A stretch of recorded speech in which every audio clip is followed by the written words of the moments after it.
కుజదోషం ఉండే వారికి ఏమవుతుంది, ఊరికే గర్భం ఇచ్చనంటే అబార్షన్స్ అవుతూ ఉంటాయి వాళ్ళకు. ఓకే. సర్పదోషంలో కూడా అబార్షన్స్ అవుతాయి, అబార్షన్ అవ్వడం కాదు. ఈ కుజదోషం వాళ్ళకైతే ఇంకెక్కువ అవుతాయి. ఇంకొకటి ఏంటి అంటే వివాహం కానివ్వరు. సర్పదోషం వాళ్ళకు వివాహం కానివ్వదు, ఉద్యోగం రానివ్వదు, నరాల బలహీనత పుట్టడం మొదలవుతుంది, నరాలు వీక్నెస్ అవ్వడం మొదలవుతూ ఉంటుంది. ఓకే.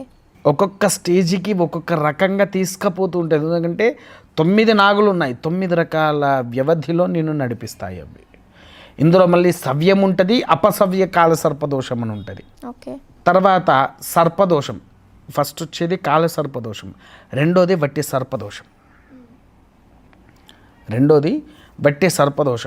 ఈ సర్పదోషం ఉండే వాళ్ళకైతే సంతానం కంటే కడుపు లోపల నీటి బుడగలు ఎక్కువగా పెరుగుతాయి వాళ్ళకు. ఓకే. కడుపు లోపల నీటి బుడగలు అనేటివి ఎక్కువగా పెరుగుతూ ఉంటాయి. తర్వాత కౌంట్ అనేది భర్తకైనా భార్యకైనా తగ్గిపోద్ది. ఓకే. వీళ్ళకు కౌంట్ అనేది ఎక్కువగా ఉండవు. దాని తర్వాత ఇంకొంతమందికి ఎలా ఉంటాయంటే పీరియడ్స్ అనేది రెగ్యులర్గా ఉండవు, ఇర్రెగ్యులర్లో ఉంటారు. ఓకే. సర్పదోషం వాళ్ళకు. ఇంకొంతమందికి ఎలా ఉంటుందంటే హెవీ బ్లీడింగ్లో ఉంటారు.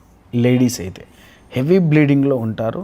మనకు ఈ కుజదోషాలు సర్పదోషాలు ఉన్నట్టుగా చిహ్నంగా మనకు ఖచ్చితంగా నెలకు 2-3 సార్లు అయినా పాములు కలలోకి వస్తూనే ఉంటాయి.